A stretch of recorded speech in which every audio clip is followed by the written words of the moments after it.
GAA. For our most competitive van insurance, go to the aa.ie. Tonight will be dry for most areas with some rain or drizzle in the west and northwest overnight. Lowest temperatures of 5 to 8 degrees. And now you're up to date on News Talk. The Newsround on Off the Ball with Gillette. Put your best face forward with our new and improved razors. This is News Talk.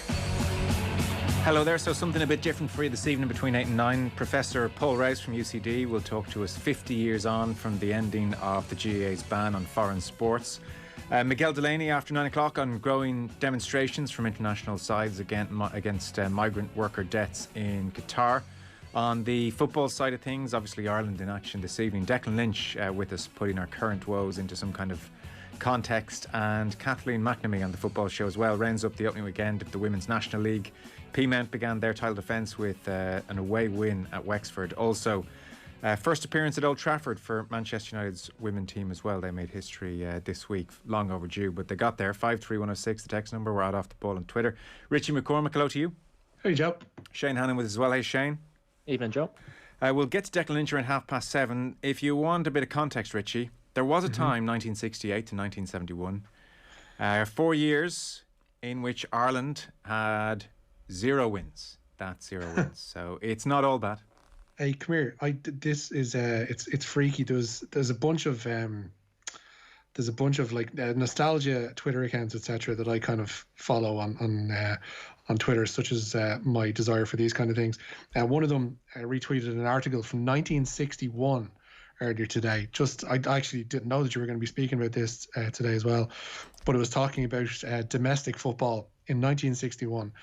And it said, this is a piece by Tom Muldowney saying, when the curtain comes down on the present soccer season, everyone connected with it, especially the fans, will heave great sighs of relief. A more miserable, featureless, uninteresting year of football would be hard to imagine. The season commenced under a shadow of increased admission prices. Many fans refused to pay the extra tanner. Those who did expected some improvement in the standard of play. Instead, many of them considered they were confronted with football a la kick and rush, teams devoid of personalities, players playing without spirit or enthusiasm, no thought for the man in the terraces, the man who pays the piper, yet cannot call the tune. It is nice to see that in the intervening 60 years, nothing has changed. Mm-hmm. Well, 68 to 71, that one jumped out as our worst run, really. 0 wins. Like, even Eamon Dunphy has 23 caps to his name, but he only won 2 matches. Early 70s, pretty bad as well. There was a 10-1 aggregate loss to Austria. And then things picked up a lot in the early 70s. There was Liam Tui's arrival. They beat France at Dalymount. Ray Tracy scored the winner. Then John Giles came in as player-manager. Of his 36 games, won 13, lost 14. Quite striking, though. The opposition is all very, very strong by comparison with what we're facing.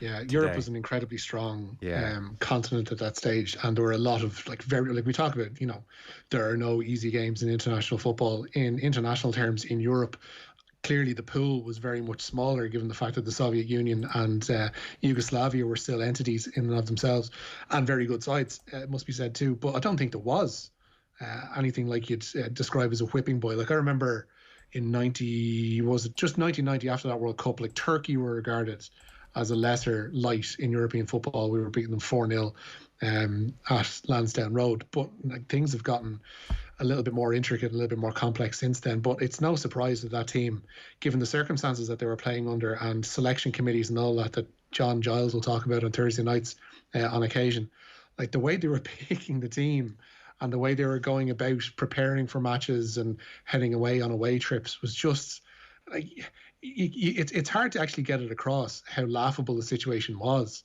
back in those days to the modern day listener. But they were never set up to succeed.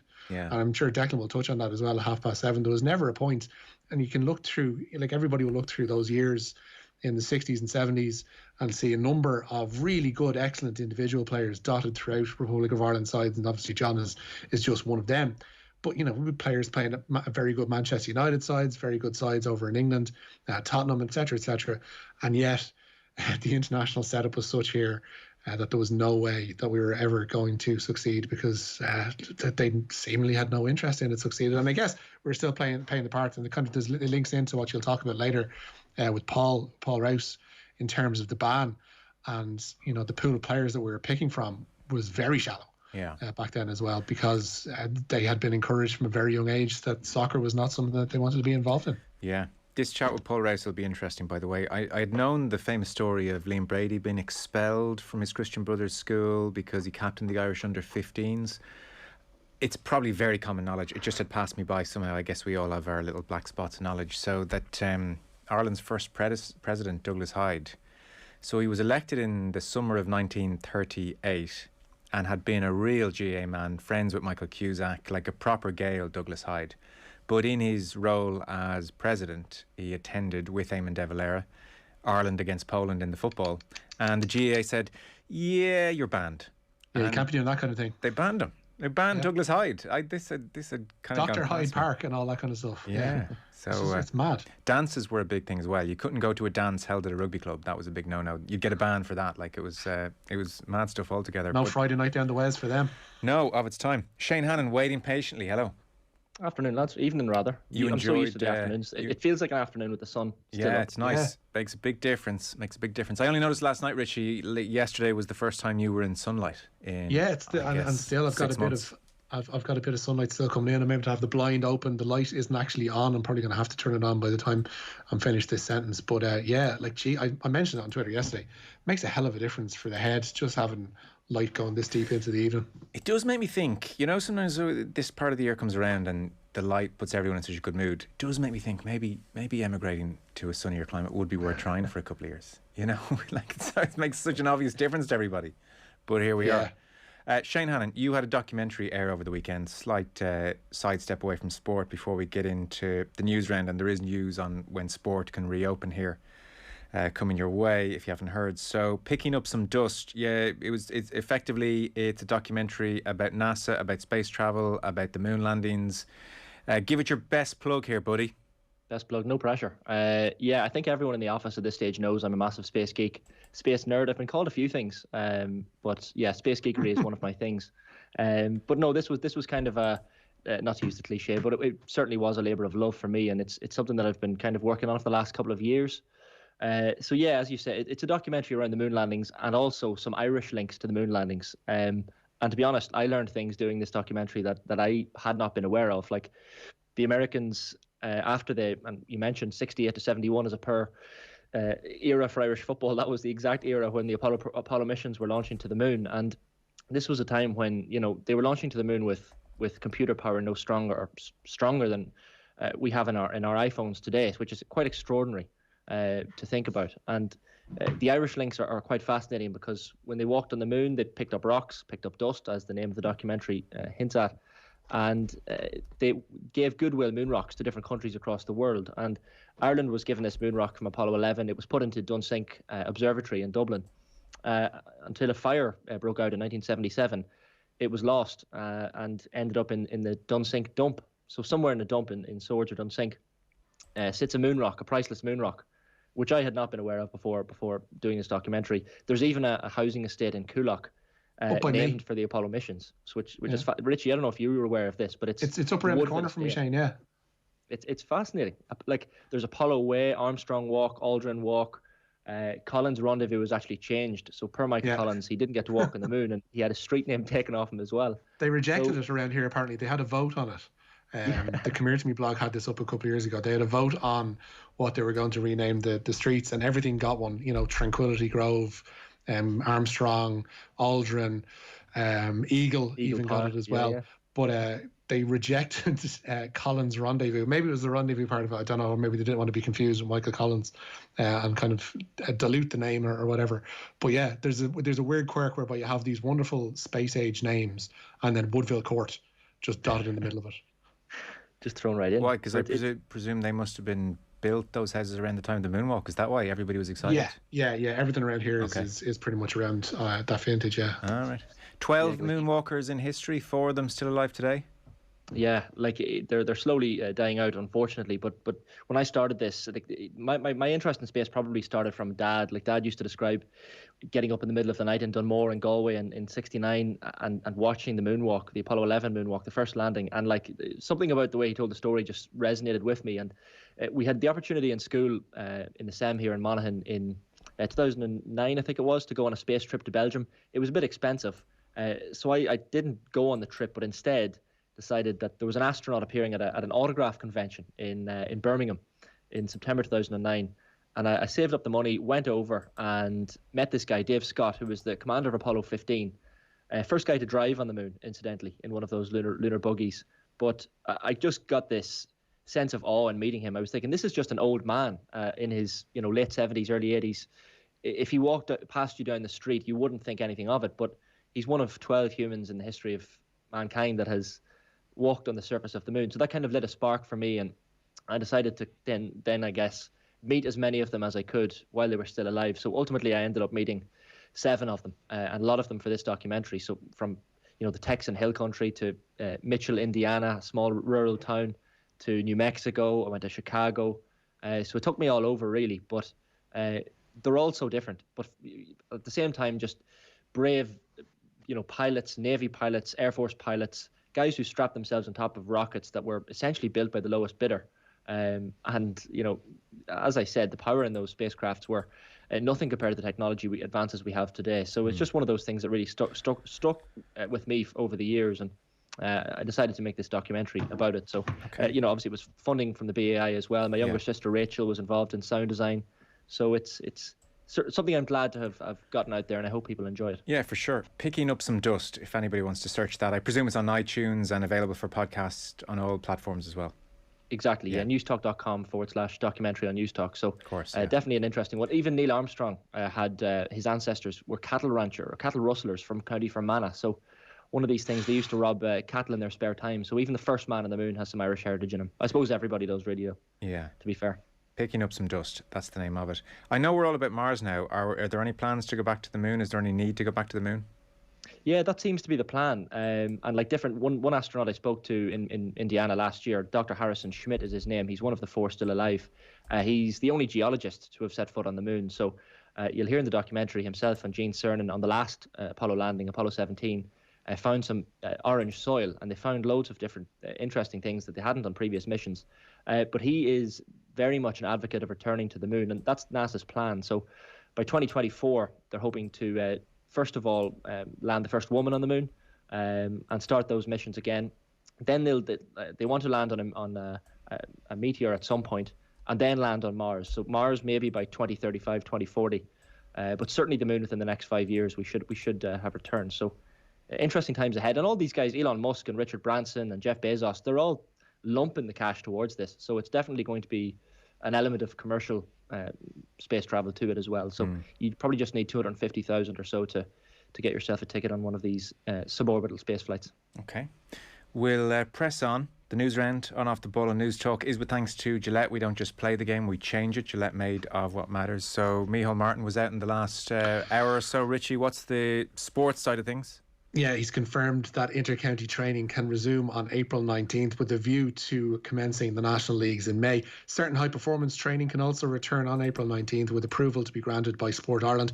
Underage non-contact training in GAA and other sports can resume on April 26th. The same date will see a return for individual outdoor sports which are coherent with social distancing, such as golf and tennis. I didn't get a chance to watch his speech. I'll watch it later on. Did you get a chance?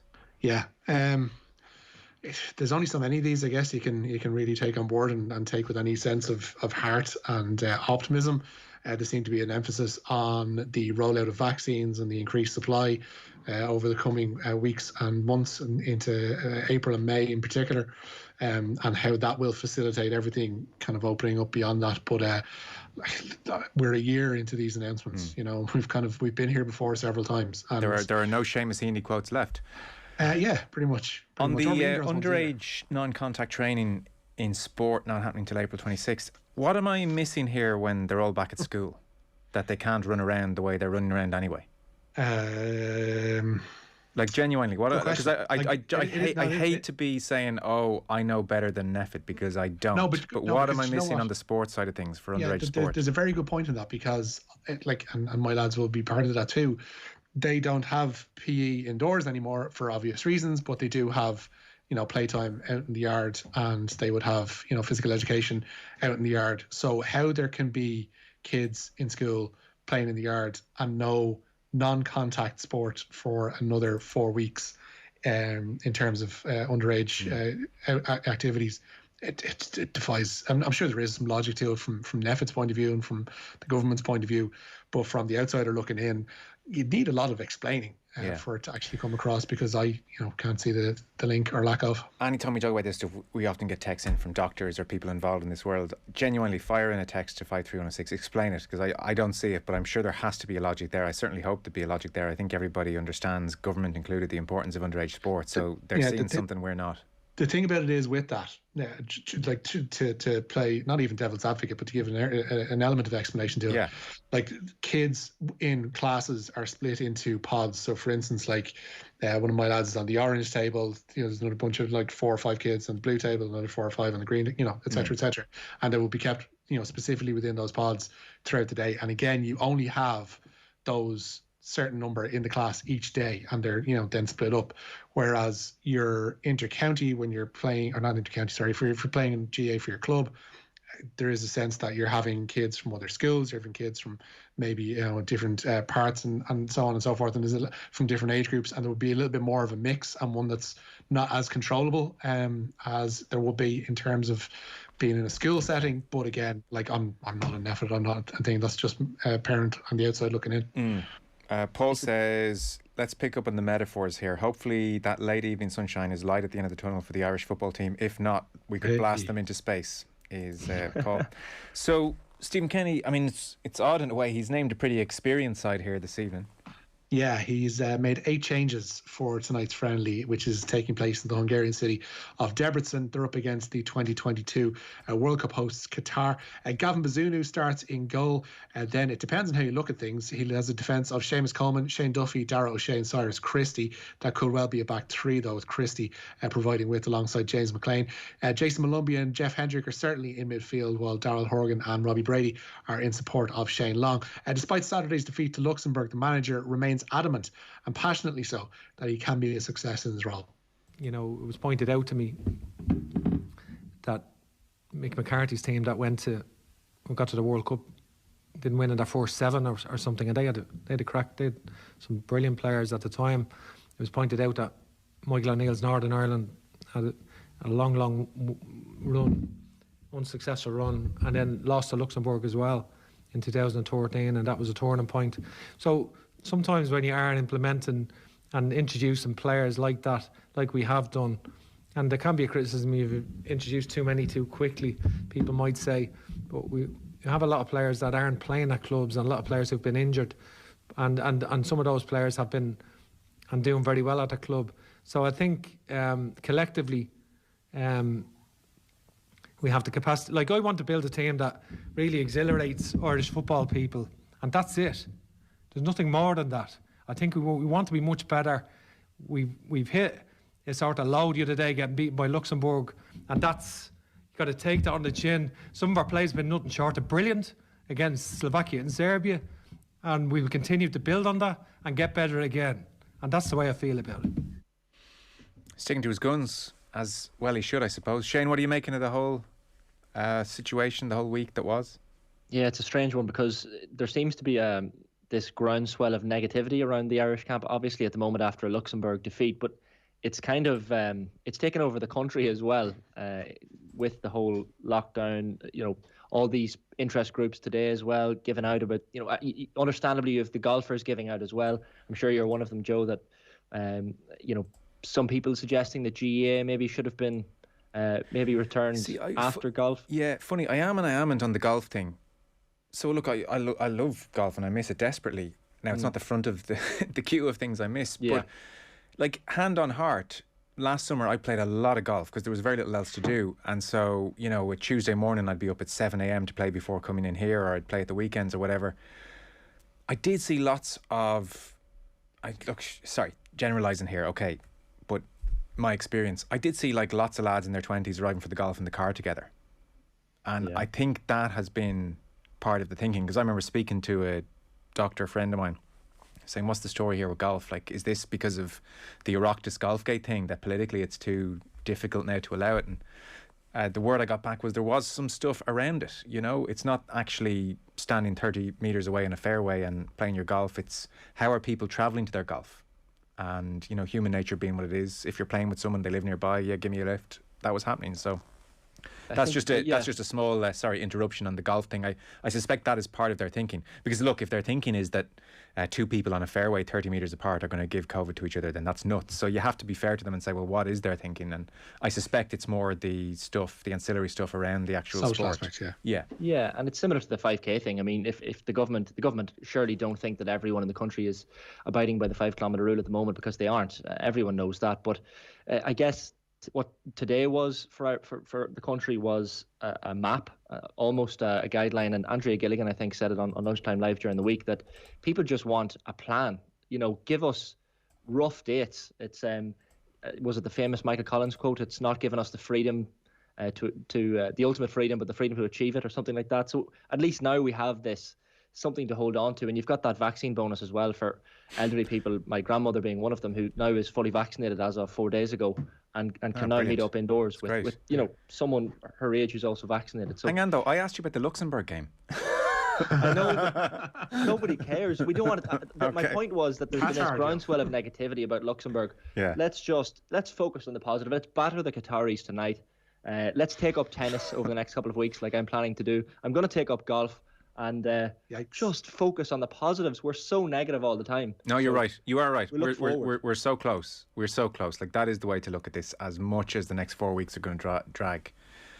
But we really aren't a million miles away now, if you can cling to that. And that is not said in an unthinking way about the people who are on the edge. And I know they're on the edge, and I'm so sorry they are. But hopefully we're not too far away now, as miserable as this whole thing has been. I agree on the positivity front. There is a lot to be negative about as well. So it's always tricky to find that balance when you're speaking here on the radio in generalities, because I know there's some horror stories, not least, like, you know, people have lost members of their family today. We've become desensitized to that. Like, does anyone know how many people died today?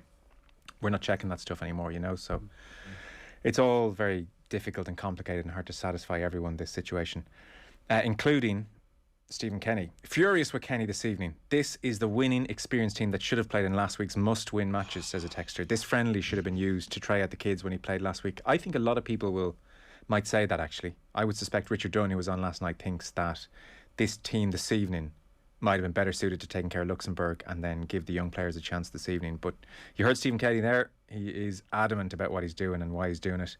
So there's other football this evening, obviously, Rich. Yeah, Serbia have moved to the top of Ireland's World Cup qualifying group. 2 goals from Alexander Mitrovic. What a difference a regular scoring centre forward will do at international level. Have seen Serbia win 2-1 away to Azerbaijan at 7:45. We'll look on with interest at this one, because Luxembourg are up against Portugal. Wales are in Group E qualifier action tonight, entertaining the Czech Republic at the Cardiff City Stadium. Peter O'Mahony is a doubt for Munster's Heineken Champions Cup last 16 clash with Toulouse. The flanker suffered a deep laceration to his thigh in the Guinness Pro 14 final defeat to Leinster. O'Mahony will be assessed over the coming days, and a decision on his involvement against Toulouse will be made later in the week. Munster, meanwhile, today confirmed the signing of South African lock Jason Jenkins on a 1-year deal. He's a former teammate of Munster's own R.G. Snyman when they were together at the Bulls. Finney Wycherley and Dermot Barron have both signed new Munster contracts, as have the academy quartet of Jack Daly, Josh Wycherley, Thomas Ahern and Jack Crowley. Munster coach Stephen Larkham today was asked what Jenkins will add to the squad. Well, first and foremost, experience. Springbok A's, experience in Japan, albeit a different competition. Playing for the Bulls in South Africa. He's a South African forward. He knows the tough stuff. He gives us coverage in all positions in the back five. I'm not going to put him in the front row, but he can certainly play every position in the back five. And I think he's going to bring experience to all of those players, whether they're young or older in the team. He's going to give us good experience there. It's an interesting timing, isn't it? The day after Van Graan says JJ Hanrahan has to go because there's just not enough money, and they go out and sign somebody else. So and the humming and hawing over Zebo as well kind of ties into that too, because I believe, like, obviously they're clearly interested in bringing Zebo home. With this talk now that London Irish have stepped in, and that would seem like a pretty attractive prospect if they can guarantee him money for a longer spell than, say, Munster can. Yeah. A few texts in on the delay in getting kids back playing sport. Coupling along these lines, lads, surely the issue with underage sport is the parents mingling on the Saturday, Sunday as the children play. It seems every increase in circulation leads to an increase in cases, says Billy, who puts in brackets, not a doctor. Thanks for the text anyway, Billy. I mean, I guess there's a logic there. Shane, medical student in Galway. Lads, love the show. I'm assuming the delay in kids returning to sport whilst they're still at school is A, mixing of bubbles for kids. Yeah, Richie, you made that point. And B, parents using it as a socialising expedition. I do agree some explanation and context from the government would go a hell of a long way, though, is flavour of the text coming in. My father went to school in the 40s and 50s. This is on us talking to Paul Rouse about the 50th anniversary of the lifting of Rule 27, aka the ban on foreign sports and dances. I can't overestimate how seriously they took the dances as well, as you'll hear. My father went to school in the 40s and 50s. He represented Leinster in athletics. He was beaten for playing soccer, so I grew up with a bitter loathing for all things GAA, which has been slow to evaporate. That's very understandable, I would think, Paul. The 2019 documentary Apollo 11 is a cracker, composed entirely of documentary footage. It made me get a bit teary in the cinema. Turned away from the girlfriend so she wouldn't see, says Jimmy. Jimmy, it's 2021. You're a man. You're allowed to cry. These things are allowed. Nobody's going to look at you and say, wait, do you feel emotion? Jimmy, I wouldn't be going out with you if I knew you were going to cry. Ooh, Jimmy, you baby. Come on, Jimmy. Cry, Jimmy. Let me see those tears. I watched Gladiator for the maybe 12th time the other night and started crying, bawling my eyes out. You shouldn't be crying at Gladiator, though. I mean, I'm with Jimmy on that one. Gladiator social network. There's something about lockdown, lads, that just has us all on tender hooks here. No, so it's true. It's true. It's not as far as crying at Gladiator, though, Shane. Which part of Gladiator is a matter of interest? The end? Yeah, the end. When he's going back to his family. No, fair enough. He's going back to his family. No, sorry, fair enough. And the music as well. That score from Hans Zimmer, my God. No, agreed. I retract. Is that Apollo 11 documentary, as mentioned, worth catching, yeah? Excellent. 13 Minutes to the Moon as well is a BBC radio podcast. Started that, yeah. Very extraordinary. Good. And like some of these stories, like Buzz Aldrin punched a guy who once told him that he didn't walk on the moon. So there's a lot of stories around these guys that people maybe aren't aware of. That, a lot of these podcasts will help. I was talking to someone recently who I've known a long time, and I don't know how it came up, and they revealed they were fairly suspicious of this moon landing business, and it was a really left field. You know, it was hard to kind of walk back to. It would change your opinion. Like someone said, if I was on a date with someone, did they have a flag in their Twitter bio, Joe? No, that's the thing. It was like it was a total, very unexpected. I did watch First Man, the Ryan Gosling, Neil Armstrong biopic recently, and that was excellent. I hadn't really realised the trauma Armstrong had gone through with the death of his child, and also just the number of deaths in the build-up to getting on the moon.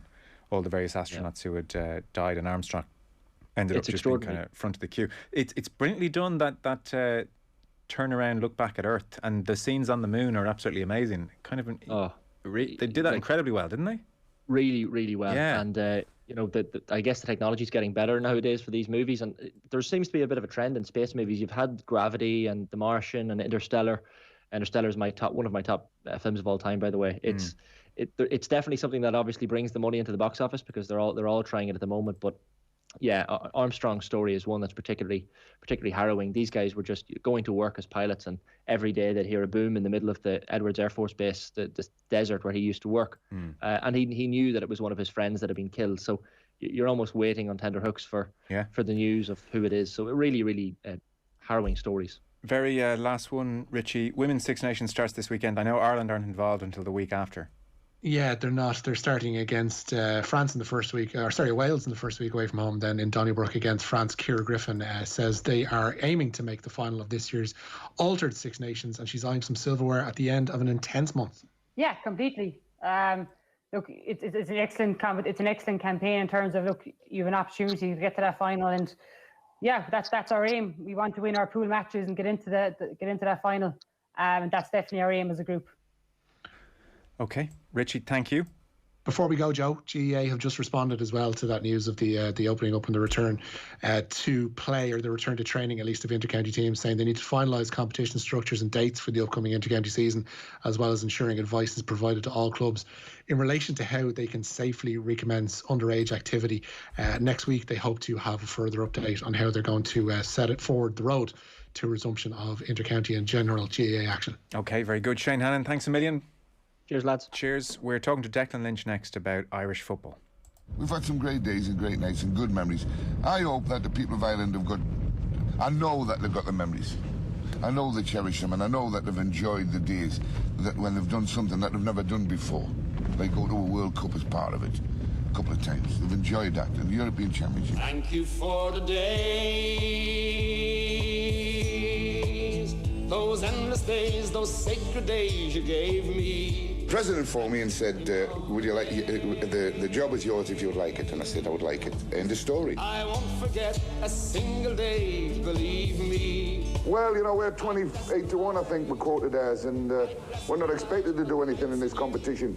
We just hope to surprise a few people. This kick by Sansom, in goes Aldridge, and Houghton! 1-0! And Ray Houghton, the scuffling goal!